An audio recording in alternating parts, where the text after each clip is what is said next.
daripada sola scripture, tulisan Bible Kristen. Klaim dulu, Anda boleh berargumen, tapi Yesus yang Anda tuhankan bukanlah Isa. Pegang itu dulu, putuskan dulu itu. Bible yang kau pegang bukanlah Injil. Oh, itu Injil. Mana kitab Injil yang asli? Siap. Kalau kita orang Islam kan ada mushaf. Mana Injil yang asli? Bahasa apa yang dipakai oleh Al-Masih ketika dia datang di dunia? Minta bahasa aslinya. Kata orang Yahudi, Injil yang asli itu disimpan ke dalam dasar laut mati. Saya bilang, Prof Willy Loloang, orang Manado, dosen pembimbing saya, pulang Prof, sedangkan Tuhan saja Yahudi tipu, apalagi cuma kita. Iya guys, jadi itu adalah video dari Bapak Yahya Waloni berkaitan dengan Injil. Jadi Ini Pak, ini cukup menarik ya Pak ya. Ini ada pertanyaan yang dari saya. Ini merupakan pertanyaan klasik yang banyak dari saudara-saudara kita Muslim menanyakan hal ini. Pertama adalah, jikalau memang mereka menganggap bahwa Injil kita ini palsu.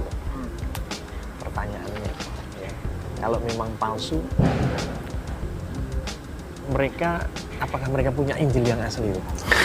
Aslinya mana? Ya? Itu muncul loh Pak, itu ada satu spanduk Bible tidak asli. sampai ada spanduk guys. Apa ya, perspektif teologis yang dipaksakan lagi. Jadi Injil yang ada sekarang itu kira-kira seperti ini kan itu karangan Matius, Markus, Lukas, Yohanes, gitu kan, mana yang asli? Karena ketika dia bertanya mana yang asli, itu bayangannya Injil menurut pikiran mereka. Gitu? Kita harus bisa membedakan antara asumsi teologis dengan fakta historis. Fakta historis tidak pernah ada Injil yang turun dari surga, itu fakta sejarah. Siap, benar Jadi guys. kalau misalnya dia tanya mana Injil yang asli, memang tidak pernah ada buktinya. Yang asli ya memang Matius, Markus, Lukas, Yohanes itu. Kenapa saya katakan asli? Tidak ada, jujur saja ya, tidak ada satu dokumen keagamaan yang lengkapnya menandingi Injil. Tidak ada. Kita bisa membandingkan tulisan Plato, manuskripnya dari tahun berapa, ya, terus dia hidup pada tahun berapa, Aristoteles itu hidup tahun berapa, manuskripnya dari tahun berapa, time gap, jarak antara kehidupan si penulis dengan naskah tertua yang ditemukan, itu kapan? Itu paling banter, ya, naskah-naskah Yunani itu, ada yang 15 naskah, ada yang 8 naskah. Aristoteles kita akui sebagai seorang filosof besar, ya kan? Bahkan kita ini kalau masuk di fakultas hukum, fakultas ekonomi, yang fakultas ilmu sosial yang lain, dikatakan menurut Aristoteles manusia adalah soon politikon, makhluk sosial. Mana sekarang uji kritik naskah terhadap Aristoteles? Time gapnya 1000 tahun lebih, tidak sampai 10 biji jumlah Injil ini, dan tidak pernah ada pembahasan kritik teks. Textual criticism on Aristoteles tidak pernah ada. Yang ada justru Injil. Kita memiliki naskah perjanjian baru saja itu lebih dari 5.000 manuskrip. Dan bapak-bapak kita semua bisa bayangkan lah sekarang. Sebelum Injil kita bentuknya kodeks. Kodeks itu berjilid ya. Itu kira-kira dari abad keempat atau akhir abad ketiga. Misalnya Kodeks Sinaiticus itu dari tahun 325. Kodeks Vatikanus dari tahun yang kira-kira hampir sama 350. Kodeks Alexandrinus tahun 400. Tapi sebelum Injil dalam bentuk kodeks, kita sudah memiliki namanya papirus. Salah satu papirus yang tertua dari kitab Injil itu berasal dari tahun 115 Masehi. Namanya papirus John Ryland, yang di kodenya papirus P52. Karena disimpan di perpustakaannya John Ryland, itu ditemukan di Mesir. Menurut catatan sejarah gereja purba, Yohanes itu murid Yesus yang dikenal dengan Yohanes anak Zebedius atau Yahya bin Zabdi. Itu meninggal di kota Efesus, sekarang Turki, tahun 96. Naskah Injil tertua yang ditemukan tahun 115. Berarti hanya ada jarak kurang dari 20 tahun. Ini kan sama aja ketika zamannya Pak Harto yang lalu kan. Tahun 98 dia menyerahkan kekuasaannya pada Pak Habibie. Orang bertanya, apa buktinya Bapak Harto pernah menyerahkan kekuasaan pada Habibie? Itu arsipnya masih ada semua. 18 tahun itu kan bukan waktu yang lama, itu waktu yang dekat. Ini ada naskahnya berusia 18 tahun. Jadi ini naskah-naskah Injil terkuno yang bisa kita miliki. Kemudian P52 lalu P66 itu kira-kira dari tahun 120-an atau 125 Masehi. Berjarak kurang dari 30 tahun. Perjanjian baru yang lain ada yang lebih tua lagi. Menurut uji karbon dari Profesor Kim, dia seorang ahli papirus ya. Dia meneliti dari hasil uji karbon ini kira-kira baru tahun 2000-an beliau lakukan itu, di bawah tahun 2000 dia lakukan itu. Dia mengatakan bahwa ada naskah yang namanya P46 itu isinya 10 surat-surat Paulus, itu berasal dari tahun 85 Masehi.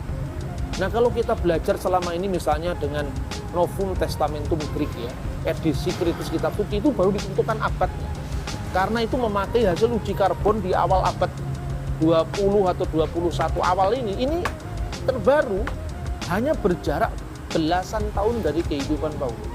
Sekarang sudahlah, nggak usah ngomong Alkitab, nggak usah ngomong Quran, nggak usah ngomong Veda, nggak usah ngomong apa, ngomong sejarah saja.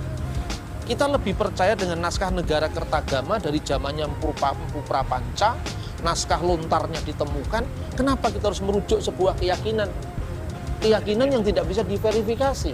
Tapi kalau bisa diverifikasi silakan itu. Maka sekarang ini dunia akademis Islam dan Kristen sekarang mengembangkan metode dalam penelaan teks. Kemudian ada juga terkait dengan pertanyaan Mas Yogi begini. Di antara murid-murid Nabi Isa itu ada yang sama sekali tidak pernah ketemu dengan Nabi Isa sama sekali, itu kan ada yang seperti itu. Ya saya katakan dah, terus Nabi Muhammad ketemunya kapan sama Nabi Isa? Iya toh? Lebih jauh kan waktunya. Kenapa standar yang sama tidak diberlakukan ketika Islam memahami kitab? Ini saya kira standar ganda. Ini tidak fair gitu loh.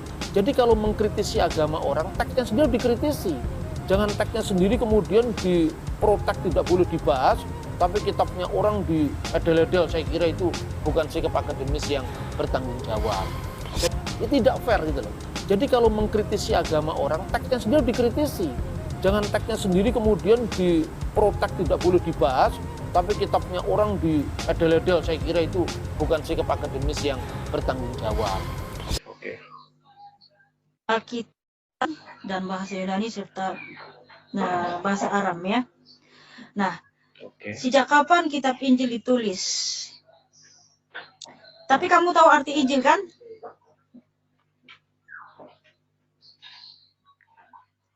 Saya tidak tahu, maka saya bertanya.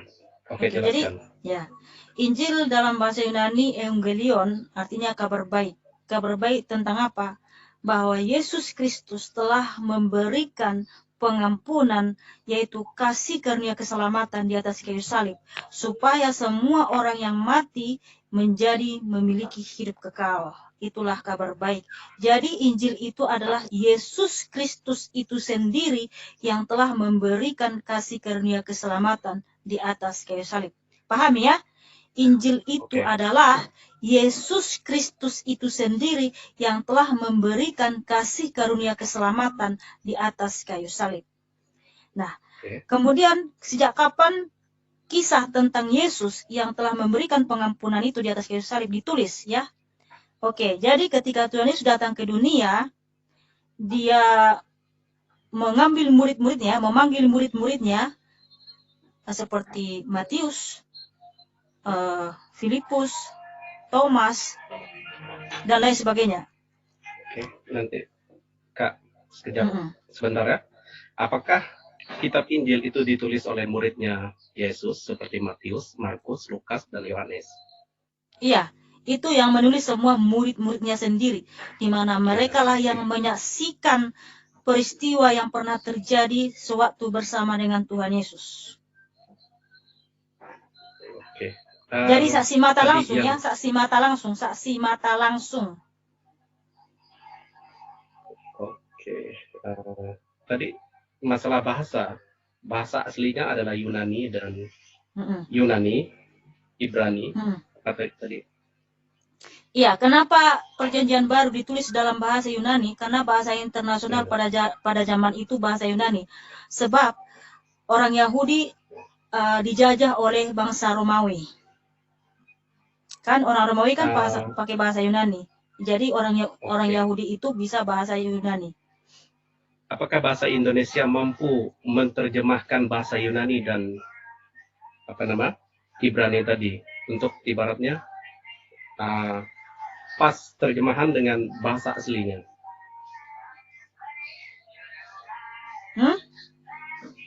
Mampu. Dalam Yohanes 8 ayat 23 sampai 24, Yesus berkata kepada orang-orang Yahudi yang menolak Dia. Yesus berkata kepada mereka, "Kamu berasal dari bawah, aku dari atas. Kamu dari dunia ini, aku bukan dari dunia ini."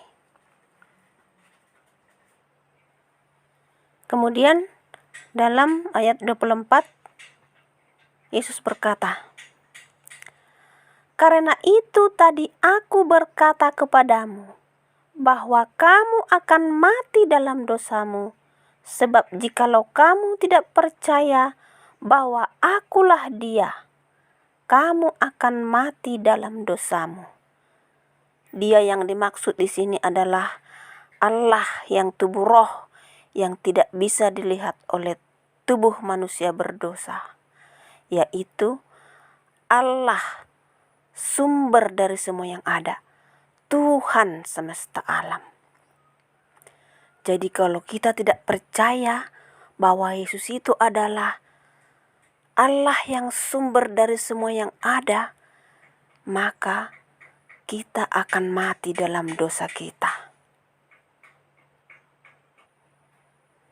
Inilah sebabnya Tuhan Yesus memerintahkan murid-muridnya, pengikut-pengikutnya, untuk memberitakan Injil ke seluruh dunia, supaya seluruh dunia tahu bahwa Yesus adalah Tuhan dari semua orang, supaya semua bisa selamat.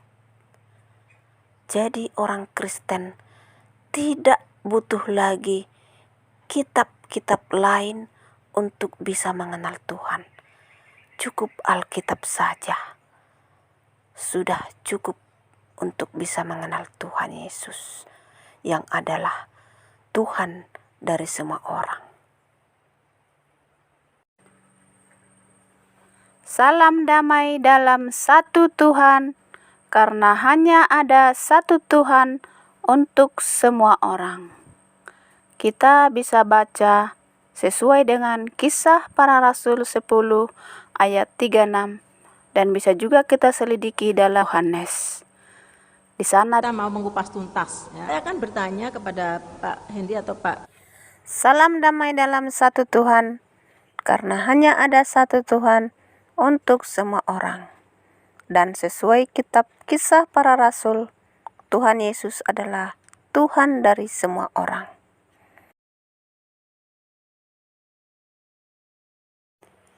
Demikianlah cuplikan video ini. Jika ingin menjadi berkat bagi banyak orang, silahkan subscribe, like, dan komen. Semoga Tuhan Yesus memberkati. Immanuel. Amin.